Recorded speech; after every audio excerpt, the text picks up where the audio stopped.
Transamérica. Vamos falar agora do Curitiba. Destaque para a equipe do Curitiba, Eduardo Destre hoje vem trazendo as informações do Curitiba também. Curitiba que tem um compromisso diante da equipe do Goiás, joga em casa amanhã. Vou transmitir esse jogo pela Transamérica Pop 100,3. Parada difícil para o Curitiba, hein, Duda?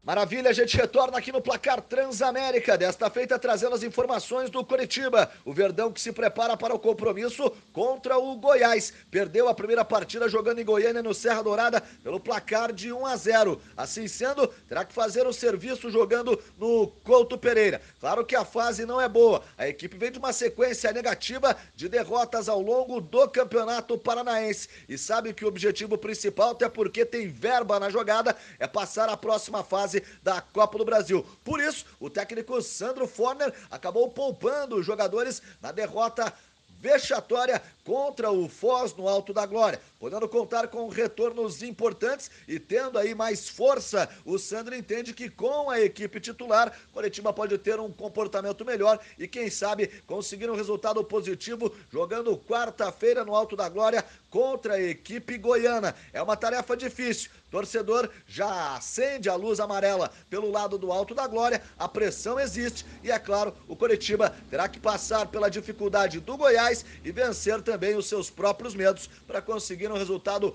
positivo dentro da Copa do Brasil. Já já a gente retorna aqui no Placar Transamérica, trazendo até as opções do técnico Sandro Forner. Ele espera poder contar com o atacante Kleber Gladiador. Tem baixas como o lateral esquerdo William Matheus e o volante Vitor Carvalho, que estão no departamento médico. O Sandro vai montando o Verdão para o compromisso contra o Goiás. Eu, por hora, retorno com você aí nos estúdios do Placar Transamérica.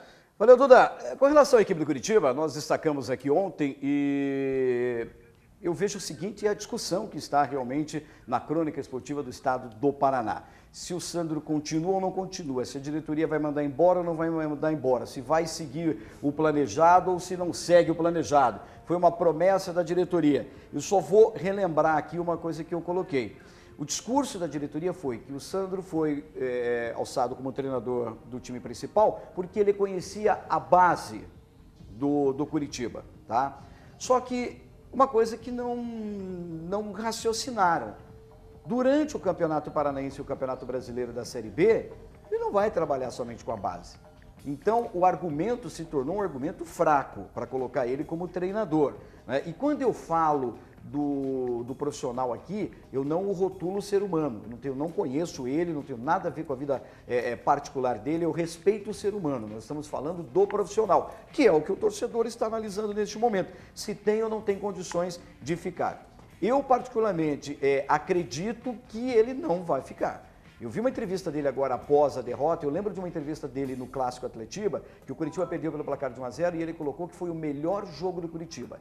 E aí vem a pergunta, o melhor jogo do Curitiba foi contra o Atlético, perdendo por 1-0, a apresentação? É muito fácil você falar de uma apresentação, o torcedor não quer saber de apresentação, quer saber de resultado. O time pode jogar mal, pode chutar a bola para o mato, pode ser jogo feio, mas ganhou 1-0. E outra, não existe meio a zero, tá? Meio a zero não vai para a súmula, é 1-0, o mínimo é 1-0.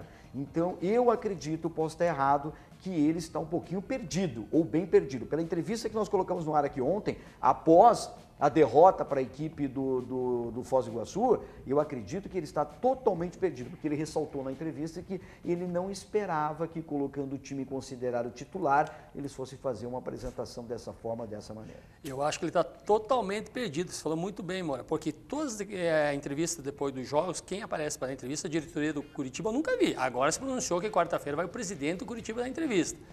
Então, todos aparecem o Sandro. Eu acho que o Sandro, minha opinião, perdendo ou ganhando, ele sai do Curitiba. Por quê? Porque o movimento do Curitiba, da torcida, do time que ele vem escalando, o Curitiba não tem padrão de jogo, não tem um jogo definido. Fez uma pré-temporada que para mim não serviu para nada, porque vai chegar um novo treinador e vai ter que recomeçar tudo de novo, reavaliando os jogadores que estão aí para ver o que serve para o Campeonato Brasileiro, que é a Série B. E se o Curitiba não subir da Série B, como é que vai ficar a torcida? E outra, com relação ainda à equipe do Curitiba, existe uma dificuldade muito grande, que a gente também tem um pouquinho de experiência na vida, existe uma dificuldade muito grande de se trabalhar com o ser humano, né? Então, o Sandro trabalhou com a molecada, beleza, é uma coisa. Trabalhar com o profissional com um cara calejado, se muitas vezes uma diretoria, não estou falando que é a diretoria do Curitiba, se muitas vezes uma diretoria não tem domínio sobre os jogadores, porque eu sou partidário de que todo jogador, repito muito isso aqui, deve ser tratado como um funcionário e não como um astro, não como um craque. Ele ganha como um craque, mas ele não atua muitas vezes nem como um funcionário. Então ele deveria ser cobrado como funcionário, como toda a sociedade é cobrada.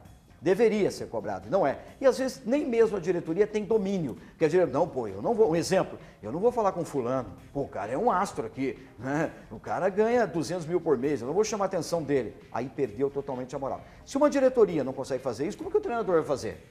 Então, Moura, mas aí existem algumas questões que precisam ser debatidas também. Por exemplo, o Sandro Forner, o presidente do Coritiba, no início da competição, quando ele foi eleito, na verdade, e que ele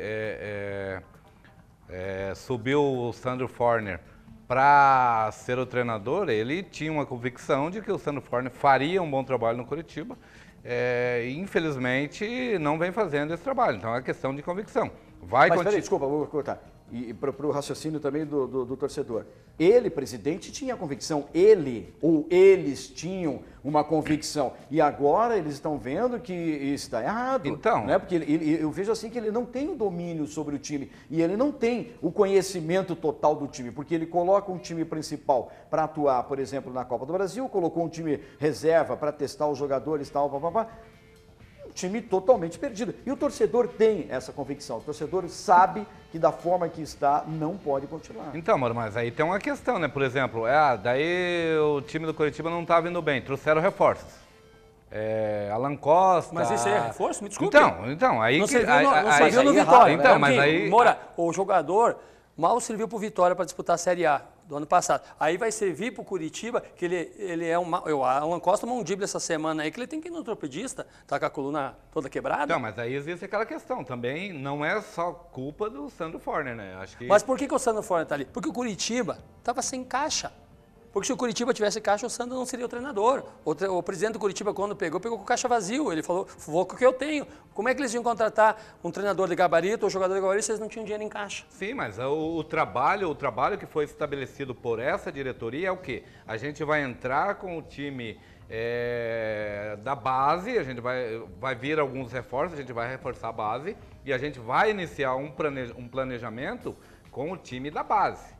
Tá. E agora chega nesse exato momento, vê que a base não funciona. Mas vão cobrar da base agora? Quando já jogaram, quantas rodadas já teve? Vão jogar na culpa da molecada? Eu vejo assim, o Maurício também está participando com a gente aí, que é torcedor coxa branca. Obrigado, Maurício. Eu vejo assim, ó, não é a questão de utilizar os jogadores da base que é a culpa. Né? A culpa é que houve um erro nesse planejamento e principalmente, não adianta trazer um medalhão para ser treinador, não é isso? Por muito menos o Pachequinho caiu no Curitiba, Sim. Por muito menos. Olha a situação do Curitiba, sejamos sinceros, o torcedor sabe disso, chegou à final do Campeonato Paranaense do primeiro turno, da Taça Dionísio Filho, muito mais sorte do que juízo, muito mais sorte, né? Porque também não fez uma excelente campanha, pode até ser campeão paranaense, pode, mas... Principalmente o torcedor fica na dúvida com relação à sequência do Campeonato Paranaense do final e também do início do Campeonato Brasileiro. Nós vamos voltar ao assunto, quero que os dois pensem direitinho, nós vamos voltar a esse assunto aí também com relação à equipe do Curitiba.